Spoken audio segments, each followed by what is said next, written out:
Amigas, amigos, muy buenas noches. Bienvenidos a otra entrega de Ver para Creer aquí en la pantalla de Canal 5, como siempre también a través de las distintas plataformas y medios que reproducen este programa semana tras semana, agradeciéndoles a ustedes como siempre la confianza y la opción, así como también a todos los invitados que semanalmente nos acompañan para dialogar y abordar distintos temas de actualidad, no solamente política, sino también social y cultural.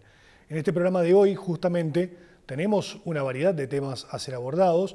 Entre ellos vamos a hablar de una nueva propuesta que surge de un curul salteño respecto a tarifas diferenciales de UTE para nuestra región, sobre todo considerando que nos acercamos cada vez más a la época de temperaturas muy elevadas en el verano del norte del país.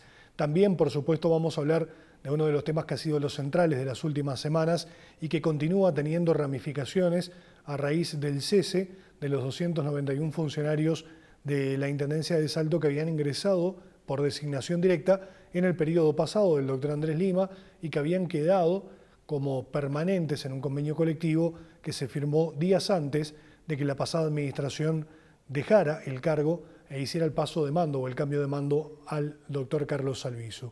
Pero también, en primera instancia, estuvimos dialogando con Alejandra Pereira, que es la secretaria general de la Federación Uruguaya de Magisterio, Trabajadores de la Educación Primaria, que nos visitó aquí en Salto el pasado lunes.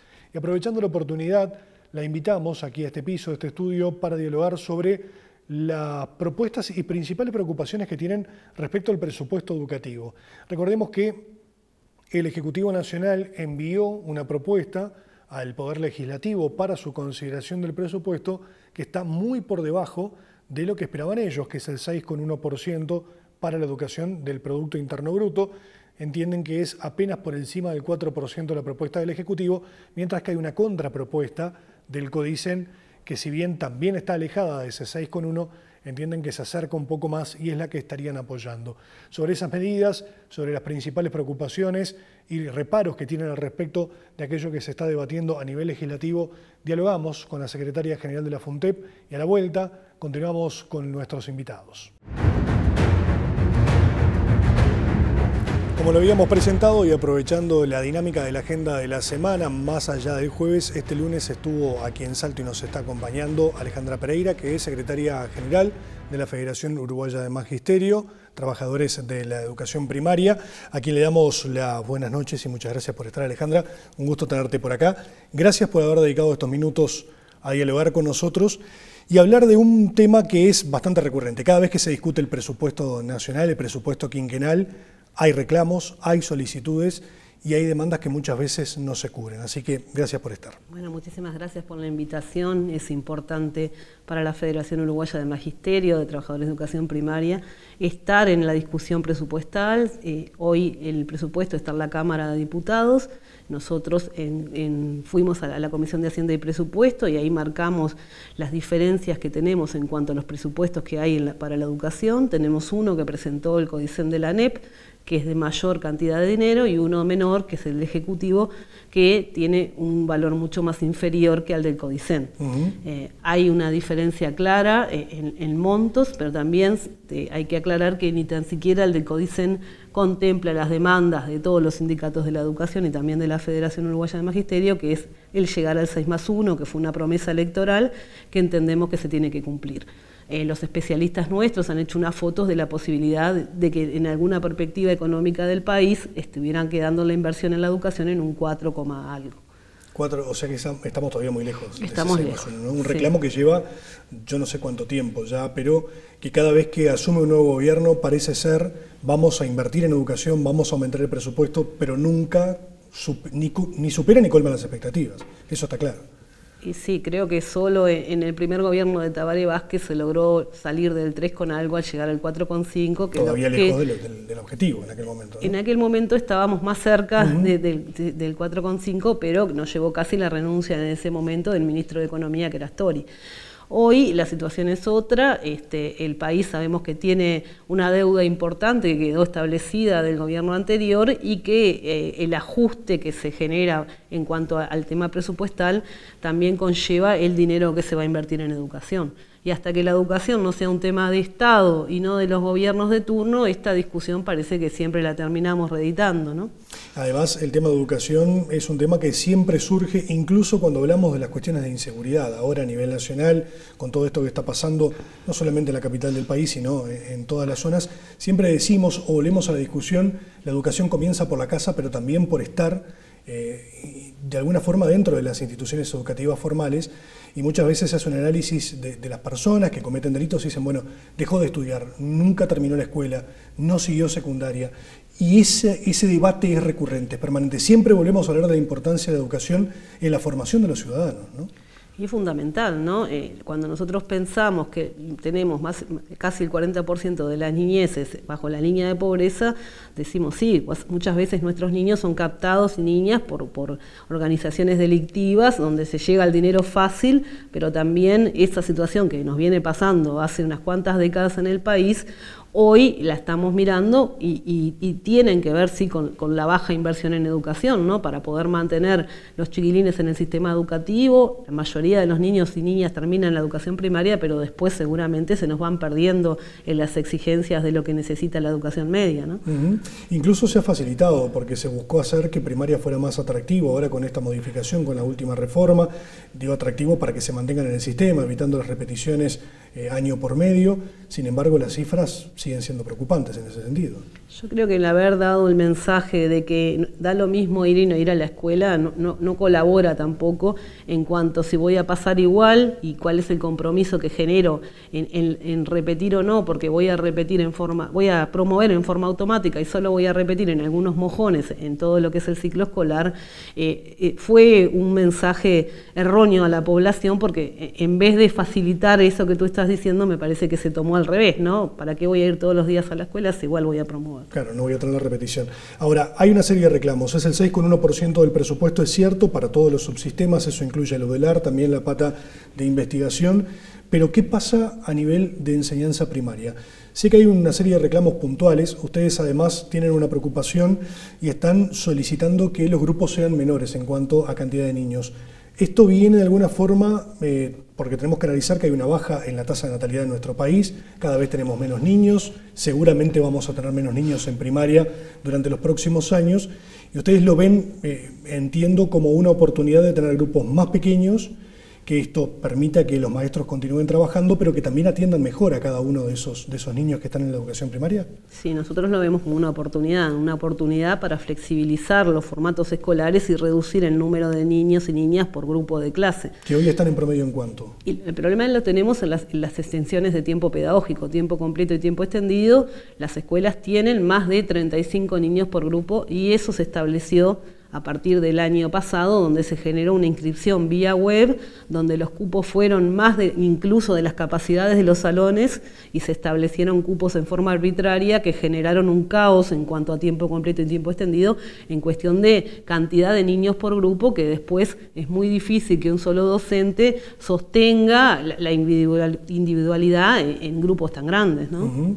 Y esa situación se repite en todo el país, sobre todo en ese tipo de escuelas. En tiempo completo y tiempo extendido es en todo el país. Los números son más de 35 niños. Y esto se da además, imagino, porque los padres muchas veces dicen, bueno, tengo la oportunidad en una escuela que lo tiene más tiempo al niño que en el turno simple, que son solamente 4 horas. Sin duda que las escuelas tienen que cambiar a dar mayor tiempo extendido en cuanto a lo curricular, pero tampoco tiene que ser de cualquier manera, ¿no? La administración saliente apretó un botón, subió el número de alumnos por clase y después arréglense como puedan. Eso fue la situación que queda, ¿no?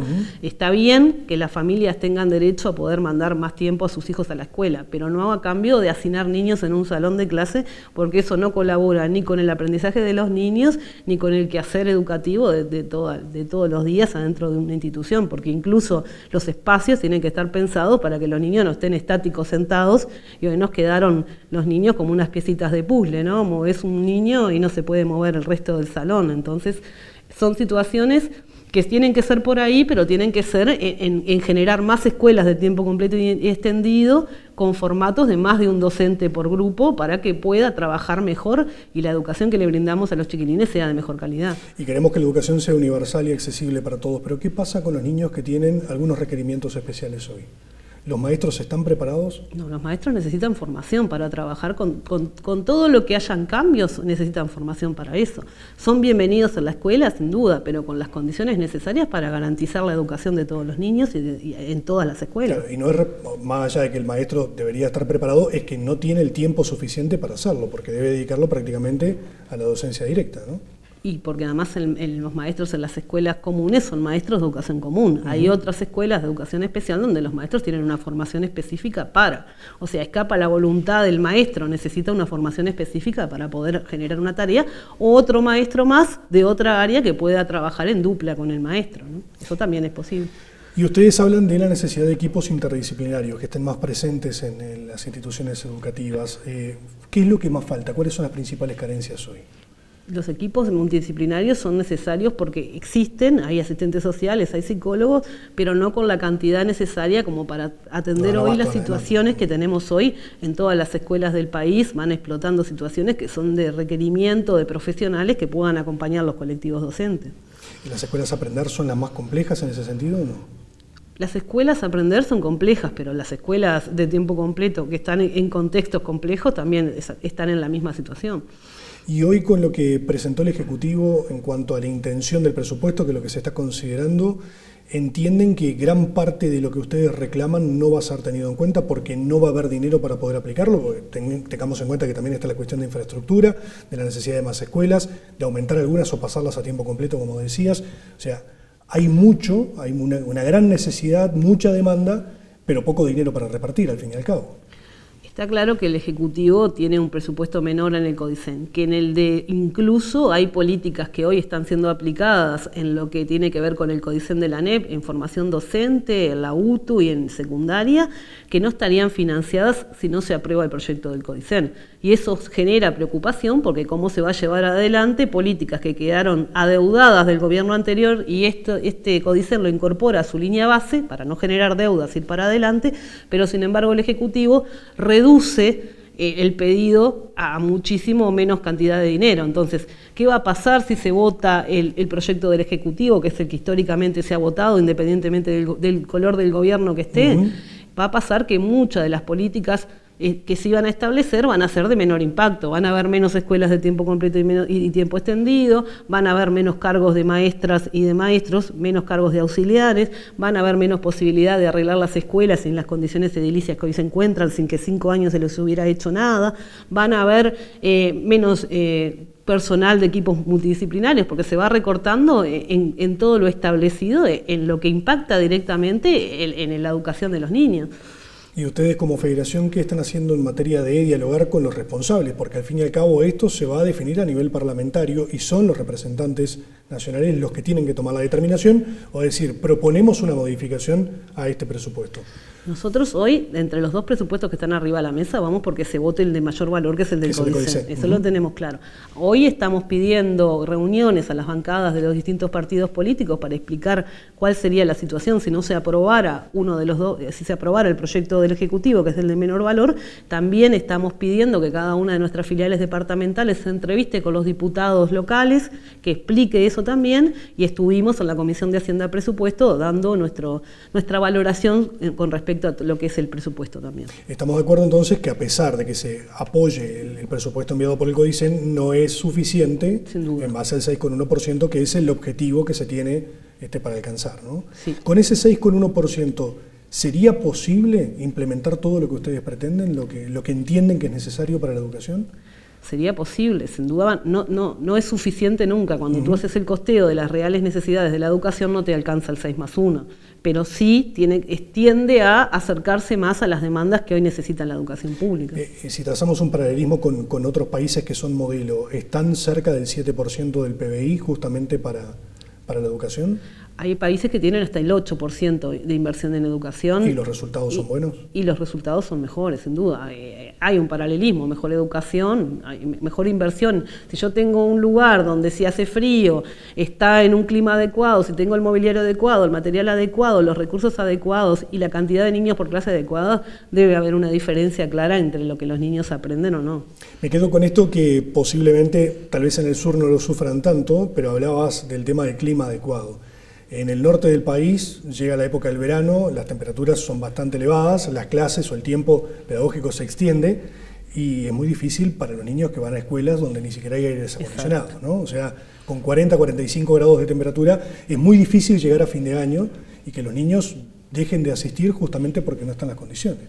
Por eso digo, nosotros necesitamos un cambio en eso de infraestructuras, que las escuelas tengan aires acondicionados, pero no es un lujo, es la necesidad para poder tener la condición mínima para aprender. Es imposible que con 45 grados y 35 niños en un salón y la temperatura no sea una variable en cuanto al cansancio, a la molestia y a todo lo que ustedes ya saben por vivir con las temperaturas más altas que los del sur.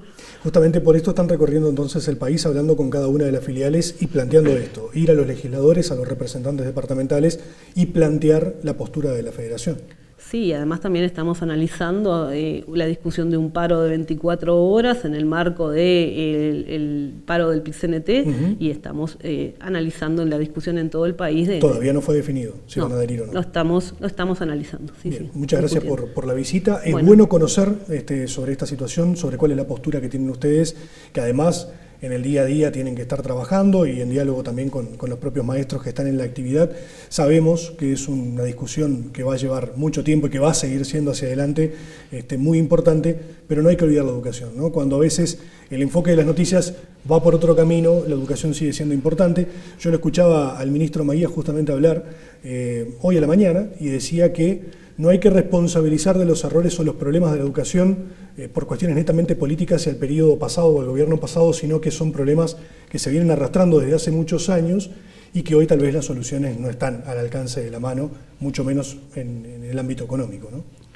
Sin duda la situación del país no es la mejor, no es responsabilizar. Yo creo que el tema de que la educación debe ser un tema de Estado, porque si no lo que después termina haciendo es una trifulca política de lo que se promete y no se cumple. Entonces acá los políticos tratan de explicar sus responsabilidades, pero está claro que está en ellos que prometen y después deben cumplir, porque le rinden a la población un programa que todas las expectativas son en que se cumpla con lo que se promete. Entonces no alcanza a contender al 6+1 si la promesa fue el 6+1. Y hay una diferencia clara que tiene que ver con el impacto que eso tiene en el día a día. Si pensamos que la educación es el camino para salir de un montón de problemas de la sociedad, bueno, las señales tienen que ver que en las políticas de primera infancia y de educación haya un dinero necesario para poder trabajar en serio a algunos cambios que se tienen que perfilar en un quinquenio, ¿no? No hay que olvidar que estamos hablando de un presupuesto que habla de los primeros 5 años siguientes. Exactamente, sí, las medidas que se tomen hoy en la educación repercutirán en la sociedad del mañana, eso no cabe ninguna duda.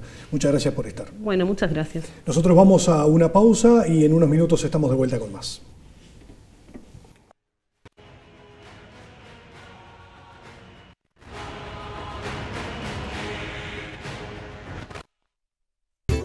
Colonial presenta el nuevo dulce de leche repostero de 1 kilo.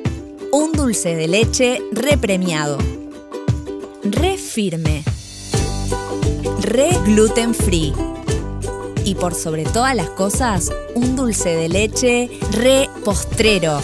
El dulce de leche que te faltaba para todos tus postres se suma a nuestra familia. Porque en Colonial tenemos un dulce de leche perfecto para todas tus necesidades. Colonial, alimenta tu vida. La Vela Puerca cumple 30 años y lo festeja en Salto. 17 de octubre, Parque Arriague.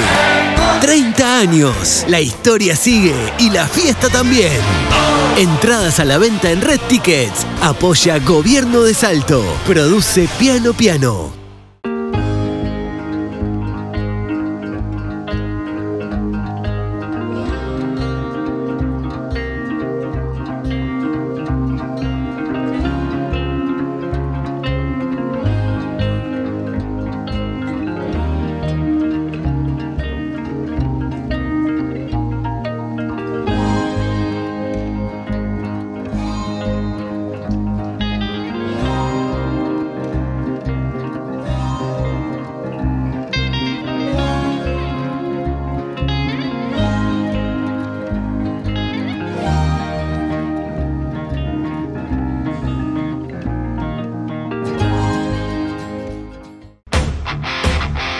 Nueva Chevrolet S10 Z71 modelo 2026. Transmisión automática 4x4. Doble pantalla integrada digital. Alerta de punto ciego y alerta de colisión frontal. Cargador inalámbrico. Tecnología OnStar. Tapizado de cuero. Cámara de reversa. Llantas. Barra antivuelco y lona marítima. Garantía 5 años o 150.000 kilómetros. Entrega inmediata. Te esperamos en Avenida Valle 2210. Chevrolet Salto.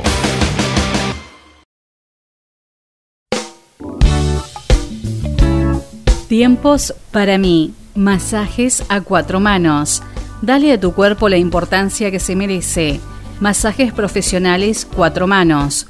Descontracturante, reflexología, reductor, linfático, piedras calientes, moxa, ventosas y vacuum. Mejora la circulación, aliviando el dolor muscular y la movilidad. Te esperamos en Tiempos para mí, únicas en experiencia.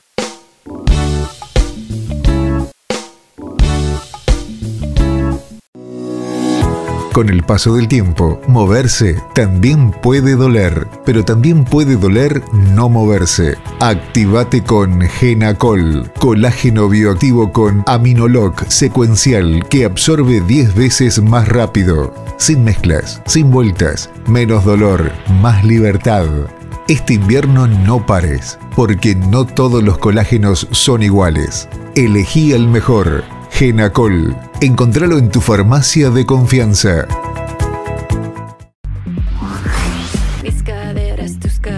Llegó la hora de brillar en la estación más colorida del año. En Gatti Barra do Quaraí, vos encontrás ropas llenas de estilo, además de sandalias, patetes y calzados de las marcas que son éxito. Visano, Moleca, Beira Río y mucho más. Es tendencia y confort. Es la cara de la nueva temporada. Pasá por Gatti, Barra do Quaraí y descubrí la moda completa que vos te mereces. Vas a alucinar.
Continuamos en esta jornada de jueves. Vamos a darle la bienvenida al coordinador de bancada y edil del Frente Amplio que nos está acompañando, Mario Furtado.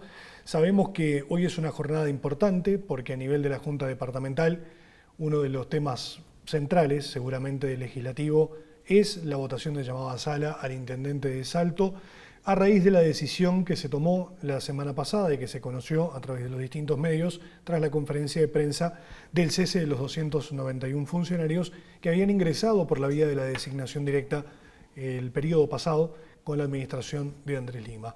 Esto ha generado repercusiones no solamente a nivel local, sino también a nivel nacional. Recordemos que este martes el plenario nacional del PIT-CNT estuvo en Salto acompañando de OMS en esta marcha que se realizó por calle Uruguay, donde además hay otras instancias que se van a estar llevando adelante en la capital del país. Incluso la Comisión de Trabajo del Senado convocó al intendente para estos primeros días de octubre para que responda a algunas consultas que tiene a raíz de estos despidos. Y por otro lado está la herramienta que tiene el legislativo departamental, que es realizar el llamado a sala y que sería el primero de este periodo. Por eso lo tenemos a Mario que nos está acompañando. Gracias por estar, Mario. Muy buenas noches, Rodrigo. Un gusto estar en tu programa. Bueno, como tú lo dices, una situación lamentable que políticamente no pudimos resolverlo, quienes estamos en la política, sobre todo la responsabilidad del intendente de Salto, que lejos de mostrar el lado político, prefirió judicializar un tema tan sensible como es el trabajo de la gente, sobre todo por el atropello que hizo. No he escuchado diferentes técnicos, todo el mundo ha hablado, quienes saben y quien no sabe, pero he escuchado y tratado de informarme, y la verdad que fue injusto lo que pasó. Digo, si el convenio estaba mal, había algunas instancias previas, pero no, optaron por el camino del choque, por el no diálogo con el gremio, desconociendo la herramienta sindical y desconociendo el gremio, y bueno, dilatando una decisión que la tomaron pasadas las elecciones. Luego de saber que ganaron, arrancó este proceso que lamentablemente llevó casi 70 días para finalmente tomar la decisión que tenían tomado, que pese a todos los esfuerzos, las instancias de diálogo, el involucramiento que costó un poco del Ministerio de Trabajo, de otras instituciones que en definitiva trataron a lo último dar una mano, y hoy realmente que tal problema recién tomaron conciencia de lo que pasó. Históricamente acá en Salto, cada vez que hay cambio de gobierno, hay gente que entra por designación directa, por concurso, por sorteo, y siempre los intendentes lo respetaron. En el 2015 hubo un problema muy grande económico, lamentable, y además había muchos funcionarios por designación directa, casi 500 funcionarios. Y ahí sentó un precedente, pero no se cesó a todos los funcionarios. Después de una instancia de diálogo en Torre Ejecutiva, con OPP, tratando de conseguir la plata para que la intendencia continuara funcionando, se llegó a un acuerdo de bajar la plantilla de casi 1.900 funcionarios. Después la intendencia siguió su proceso hasta el 2020, donde hay una reelección. Se trató de mantener una plantilla de funcionarios y no sobrepasar los 1.700, siempre se vino achicando. En este último periodo, cada 3 que se jubilaba, entraban 2 o a veces 1 o a veces ninguno por mes. Hay algo que se da constantemente, que todos los meses se jubilan entre 2 o 3 funcionarios. Y bueno, y se trató de ir reponiendo en la plantilla, cada 3 que se jubilaban, entrará 1 o 2. Y más o menos se terminó con la misma cantidad que en el 2020. Y bueno, no había necesidad de hacer esto, por eso digo, y últimamente me he dado cuenta, que es un tema político, de revanchismo, que no supimos resolverlo políticamente por la falta de diálogo del señor intendente Carlos Alviso. Ahora, yo le preguntaba a Luis Alonso la semana pasada si no caía el discurso del revanchismo político a partir del hecho o del momento en el que Alviso dijo en conferencia de prensa y confirmó que van a haber recontrataciones. O sea, de esa gran mayoría de cesados, por no decir a todos, eran o fueron militantes del Frente Amplio en su momento, por eso ingresaron, porque además eran cargos de confianza del intendente, y lo que dijo Carlos Alviso es: vamos a recontratar a muchos de ellos, por distintos factores, ya sea por cuestiones humanitarias, porque son personas que tienen patologías. Después aclaró además que iban a haber algunos funcionarios que eran hijos de funcionarios fallecidos, y por otro lado funcionarios que habían demostrado un buen rendimiento y buen desempeño. Por lo tanto, existe un interés de recontratar a personas que militaron para el Frente Amplio. Había una decisión tomada pasadas las elecciones y con cierta salida de los distintos actores políticos que habían ganado, que la medida se la iba a tomar. La fueron moldeando y fueron dilatándola. Primero era la situación económica. La intendencia era inviable con la cantidad de funcionarios. Después se dieron cuenta que eran funcionarios que estaban trabajando, se les cayó el discurso de que eran cargos políticos, que no trabajaban. Tú dices punteros políticos. Yo lo que digo... punteros no, militantes. Militantes. Sí. Bueno, todas las intendencias traen o le dan una mano a la gente que los ayuda históricamente, y no se ha podido cambiar eso. Las principales intendencias que hacen eso son las intendencias blancas que gobiernan en todo el país. Nada nuevo, y el Frente ha gobernado pocas veces acá en Salto. La mayoría de los funcionarios que hoy trabajan, y sobre todo la mayoría, los que tienen mayoría de edad, entraron por designación directa con gobierno del Partido Colorado y Partido Nacional en aquel momento, hoy es coalición. El único intendente que entró, la mayoría, alrededor de 700 funcionarios por concurso y por sorteo, fue Fonticiella. En aquel momento económico brillante que tuvo el país, en el periodo 2005-2010, primer gobierno de Tabaré Vázquez, que creció, la ciudad creció, se desarrolló. Y asimismo ingresó también funcionarios por designación directa, alrededor de 50, que se quedaron en un convenio colectivo permanente cuando asumió Germán. Después Germán entró casi 500 funcionarios, todos por designación directa, que pasó eso el 2015. Después en la administración Lima, en el primer periodo, entraron por concurso y por sorteo muchísimos funcionarios, entre ellos en Recolección, donde se hizo concurso, donde había que tener actitud física para poder participar en ese concurso, porque era un llamado específicamente para Recolección. ¿No? El nivel de exigencia de las pruebas. Tremendo nivel de exigencia. Y bueno, y ahí entraron alrededor de 30 funcionarios. Después se hizo también llamado para ónibus por concurso. Y después entraron alguna designación directa y quedaron cuando se fue o cuando cambiamos el periodo del 2020 al 2020-2025, alrededor de 110 funcionarios, por lo que pude saber. Y además quedaron en un convenio colectivo, y además quedaron 241 del periodo Germán que quedaron en ese mismo convenio colectivo. En este periodo 2020-2025, del cual yo estuve en la Junta Departamental y estuve en la Dirección de Servicios Públicos, entraron alrededor de 300 y algo de funcionarios, la mayoría por designación directa. De esos 300, 292 quedaron en un convenio colectivo, que esos son los que el señor intendente no reconoce, esta administración no reconoce, en una actitud revanchista que, como te decía, fue muy desgastante para los trabajadores, porque desde que ganaron empezaron, y hoy nos enteramos que hasta Alviso se da el lujo o el gusto de decir que lo cesó y que contrató o se asesoró con asesores externos para tomar la decisión. O sea que gastó plata de él para buscarle la vuelta y bajar el convenio colectivo.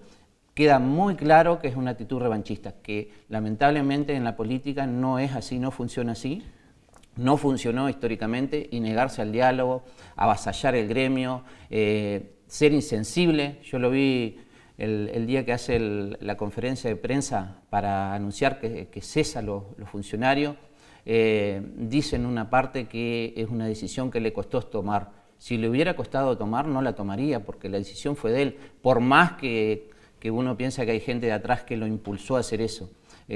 Totalmente equivocado el señor intendente. Ahora, ¿entendés que esto también hay una cuota de responsabilidad del propio Frente Amplio y sobre todo de la pasada administración? Porque tal vez si este convenio colectivo se hubiera firmado en abril del 2024, no habría sustento legal para poder cesar a los funcionarios. ¿Pero quién dice que no hay sustento legal? No, digo porque el argumento legal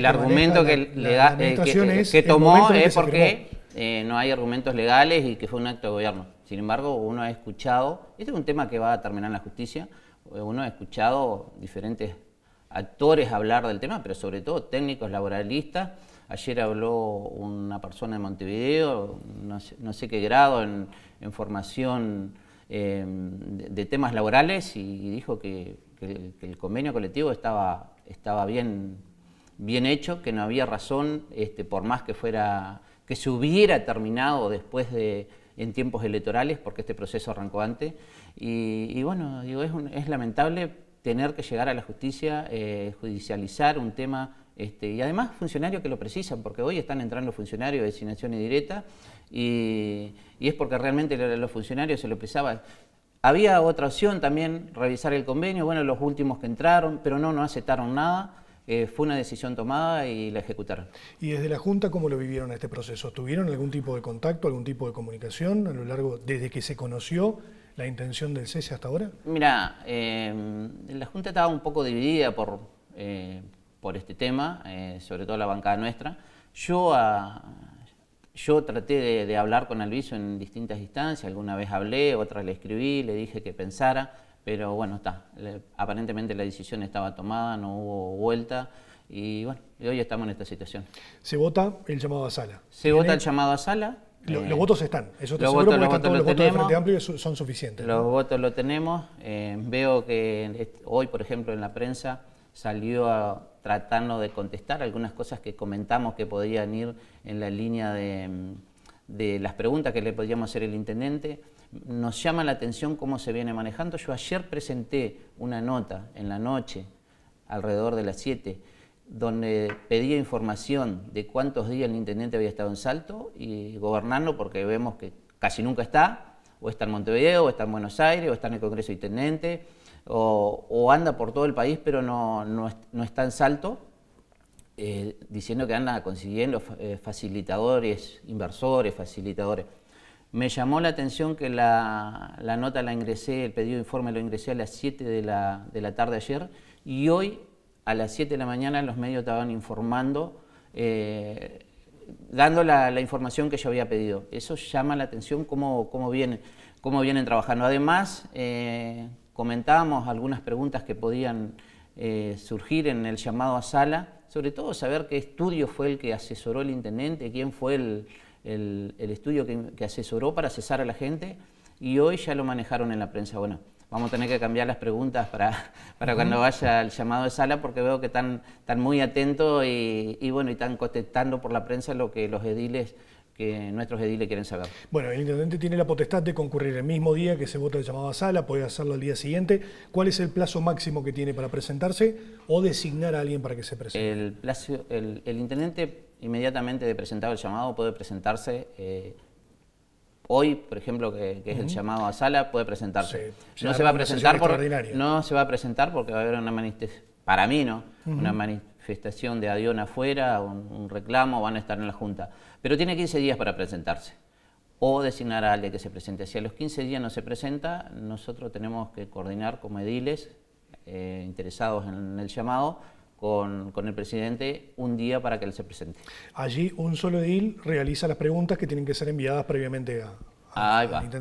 Sí, hay un edil que viene a ser el interpelante, vamos a decir. ¿Qué serías tú en ese caso? No, va a ser Regino López, y no van a hacer muchas preguntas, van a ser preguntas políticas y técnicas, y no van a ser más de 10, porque tampoco queremos hacerle un montón de preguntas y que no nos conteste ninguna. Entonces hacerle pocas, concretas, y aclarar una situación que estamos pasando, política acá en Salto, que pensamos que no iba a pasar más. Y también dejar un precedente que después en los cambios de gobierno no sigan pasando esto, porque la verdad que son situaciones muy feas, muy sensibles, afectan a la gente, y bueno, y si en verdad el camino de ello va a ser sacar a todos los funcionarios o sacar la mayor cantidad de funcionarios, porque lo escuché a Albizu y me lo dijo a mí también, que él pensaba en el 2030 tener 1.200 funcionarios. O sea, que no se va a conformar solo con el cese, sino que va a ir observando otros casos, y además, por decir eso, uno le creería que no va a tomar ningún funcionario. Pero es contradictorio todo, porque estos días entraron más de 20 en un sector, siguen entrando gente, además ha entrado una cantidad de monotributistas, se está precarizando el trabajo. La herramienta del monotributo es una herramienta que la empezó a usar la administración pasada, y la usó y abusó. Pero bueno, esta administración parece que va a ser el mismo uso, y la verdad ilegal, que es muy precario. Eso es bueno aclarar, no es una herramienta ilegal, sino que es No, pero es precarizar el trabajo. Los monotributos no superan los 30.000 pesos por mes, no tienen derecho a una liquidación, nada, vienen a ser sus propios patrones. La Intendencia necesita trabajadores que asuman algunos riesgos, andar corriendo detrás de un camión de recolección, cortar pasto en la calle, con todos los riesgos que corre. No es para monotributistas. Si quieren realmente tomar funcionarios, que tomen funcionarios, pero también que no confundan diciendo que van a achicar la plantilla y por otro lado siguen tomando. Y si no, la otra es tomar empresas de afuera para trabajar en la Intendencia, porque puede ser que arranquen el camino de privatizar. Pero bueno, un poco el llamado de la Junta va a servir para que nos digan en qué camino van a ir. Muchas gracias, Mario, por la visita, como siempre. No, muchísimas gracias, y estamos a la orden. Nosotros vamos a la última pausa de esta noche y en unos 2 minutos estamos de vuelta.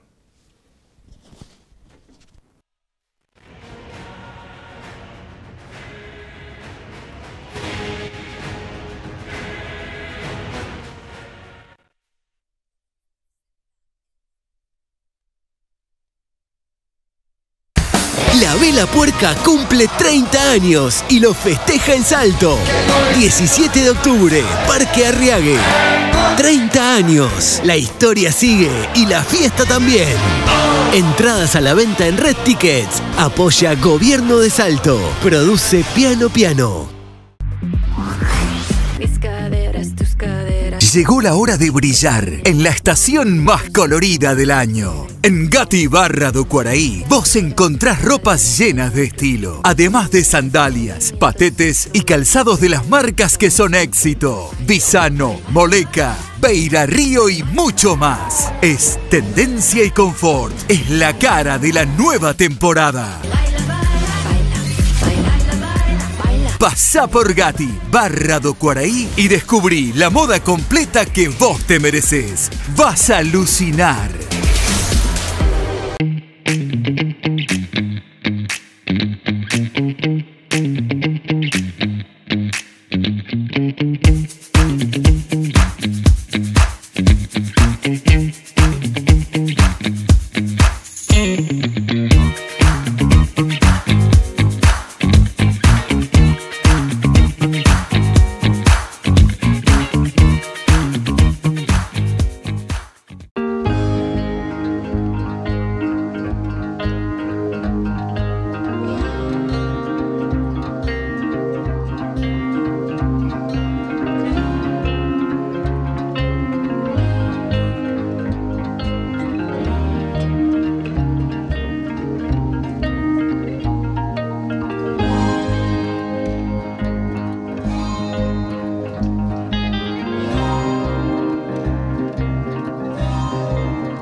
Con el paso del tiempo, moverse también puede doler, pero también puede doler no moverse. Activate con Genacol, colágeno bioactivo con Aminoloc secuencial que absorbe 10 veces más rápido. Sin mezclas, sin vueltas, menos dolor, más libertad. Este invierno no pares, porque no todos los colágenos son iguales. Elegí el mejor. Genacol. Encontralo en tu farmacia de confianza. Nueva Chevrolet S10 Z71 modelo 2026. Transmisión automática 4x4. Doble pantalla integrada digital. Alerta de punto ciego y alerta de colisión frontal. Cargador inalámbrico. Tecnología OnStar. Tapizado de cuero. Cámara de reversa. Llantas. Barra antivuelco y lona marítima. Garantía 5 años o 150.000 kilómetros. Entrega inmediata. Te esperamos en Avenida Valle 2210. Chevrolet Salto. Colonial presenta el nuevo dulce de leche repostero de 1 kilo. Un dulce de leche repremiado. Re firme. Re gluten free. Y por sobre todas las cosas, un dulce de leche re postrero. El dulce de leche que te faltaba para todos tus postres se suma a nuestra familia. Porque en Colonial tenemos un dulce de leche perfecto para todas tus necesidades. Colonial, alimenta tu vida.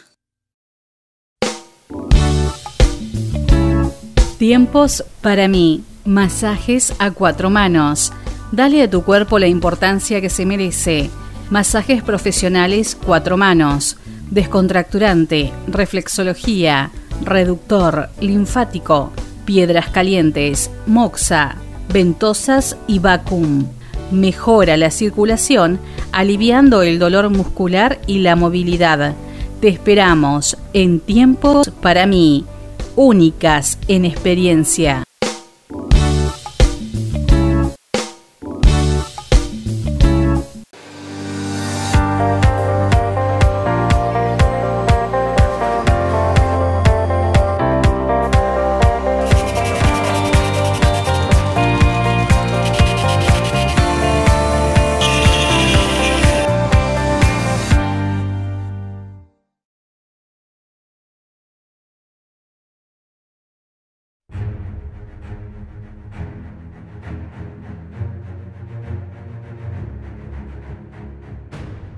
Estamos ya de regreso y decíamos que hoy teníamos un programa muy variado. Hablamos sobre cuestiones netamente sindicales y la preocupación de la FUNTEP al respecto del presupuesto educativo que se está votando a nivel parlamentario y nacional, por supuesto.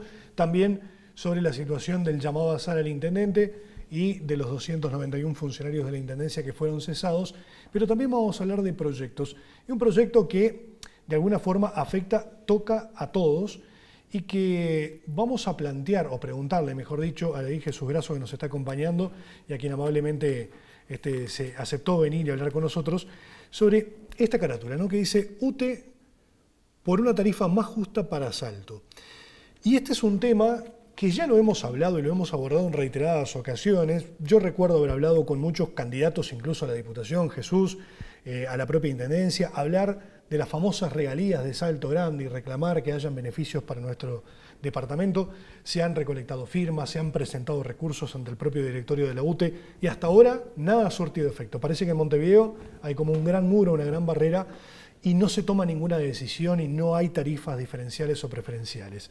Buenas noches, gracias por estar y bueno, contanos, ¿qué tiene de distinto este proyecto?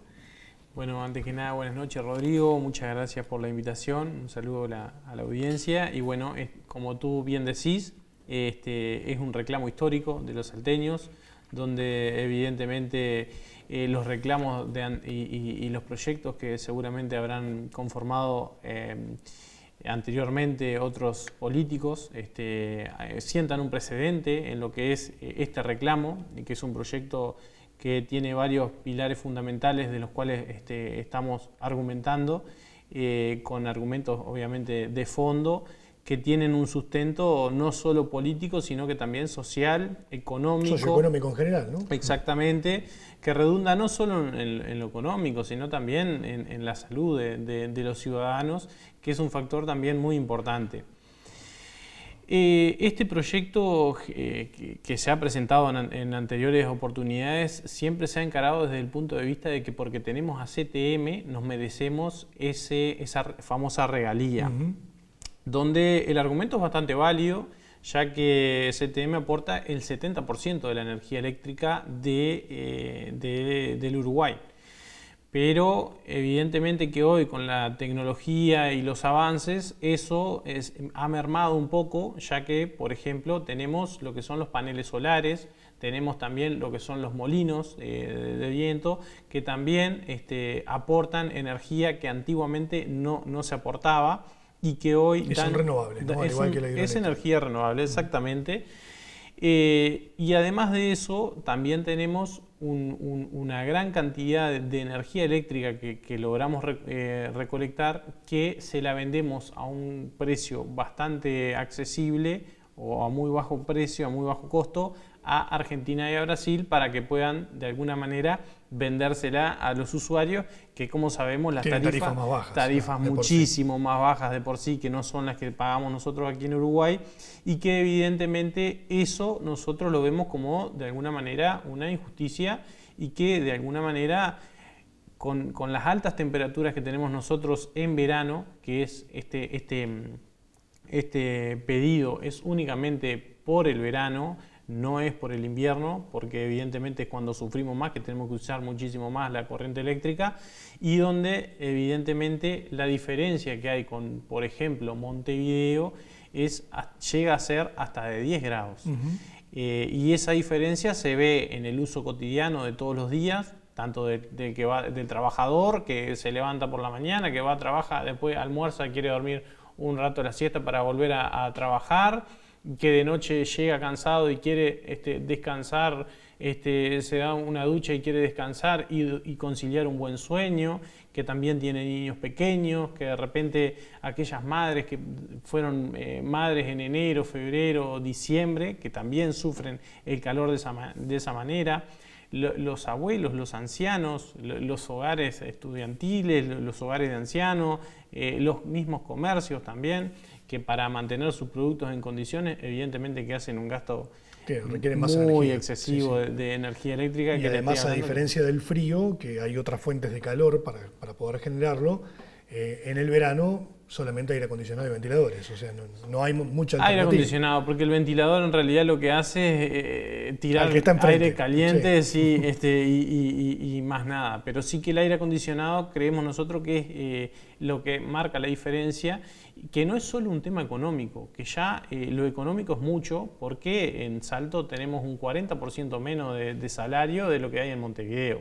Sí, en Salto el promedio del ingreso, o sea, si comparamos la factura de UTE, cuánto viene en promedio para las familias salteñas, con el ingreso promedio de hogares, estamos hablando que ronda entre un 8 y 10%. Exactamente. O sea, es mucho lo que representa la factura de la luz para una familia, comparado con lo que viene manifestando AUTE hace mucho tiempo para las empresas, ¿no? Que para las empresas representa menos del 1% la tarifa de luz. Exactamente, y no solo eso, Rodrigo, anexado a eso que tú estás diciendo, en Montevideo ese porcentaje en un cupo familiar que aquí ronda los 85.000 pesos más o menos, en Montevideo está entre los 110 y 120.000 pesos lo que se percibe por hogar. Esa tarifa que a la familia salteña le cuesta un 10% del total de su salario, a una familia en Montevideo le ronda el 3%. Ahí está la gran diferencia, está la diferencia en también la informalidad. En Salto tenemos un 30% de informalidad contra un 15% en Montevideo.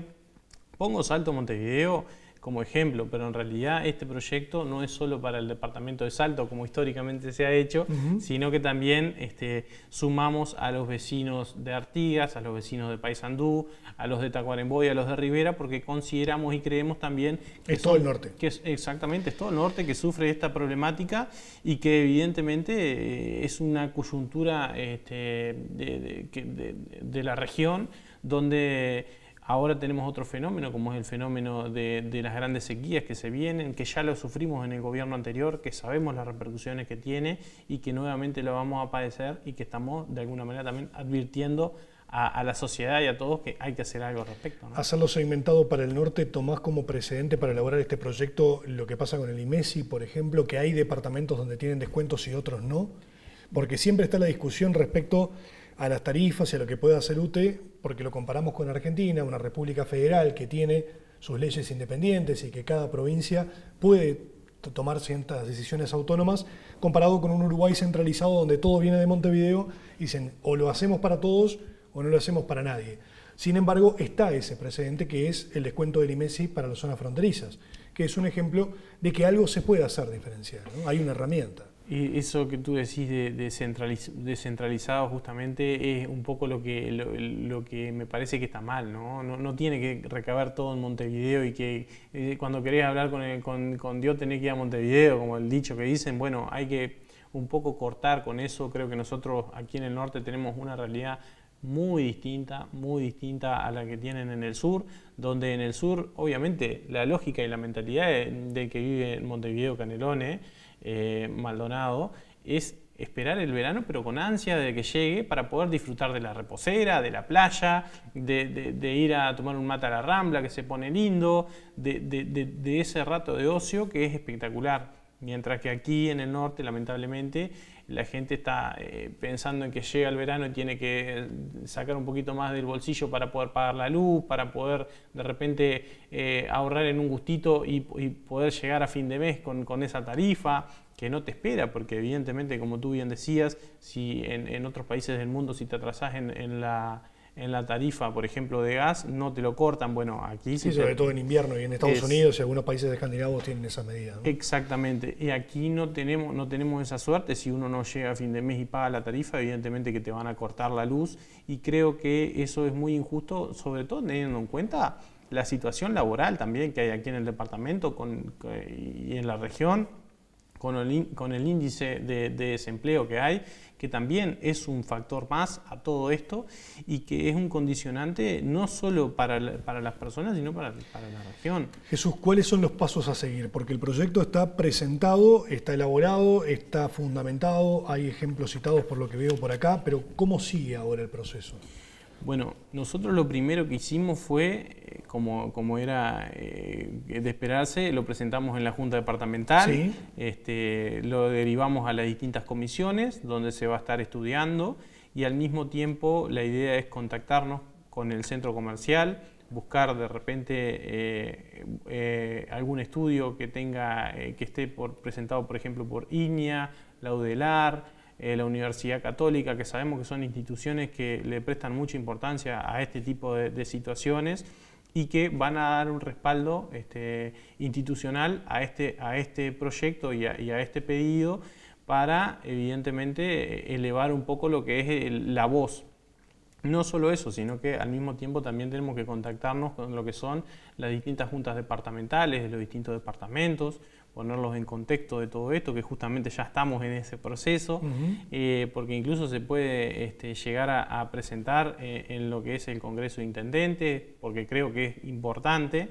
Creemos que es importante tener una solución no solo para Salto, sino para la región, donde, como tú bien decías, estos departamentos que tienen el descuento del IMESI, ahora no se ha sufrido tanto, pero en algún momento los comercios han sufrido muchísimo lo que es el atraso cambiario y la importación. La Argentina. Exactamente. Y si eso llega a pasar nuevamente y aún así tienen que pagar estas tarifas tan elevadas de luz para mantener su comercio y sus productos en condiciones y al mismo tiempo en condiciones el comercio para que la gente ingrese, porque si hace mucho calor, evidentemente que nadie va a querer hacerlo, ¿no? Esta es una propuesta que una vez que tengan todos los apoyos que entienden necesarios, ¿va a ser presentado al directorio de UTE o va a ir al Ministerio de Economía? ¿Cuál es el camino a seguir? Va a ser al Ministerio de Economía, al Ministerio de Industria, al Ministerio de Medio Ambiente también. Creemos que es necesario porque en realidad no es una decisión únicamente del directorio de UTE, sino que también es de Industria y Comercio y de... Claro, si viene la aprobación ministerial, seguramente el directorio tendrá otra espalda, ¿no? Como para poder respaldar. Justo tenemos la oportunidad de que vamos a estar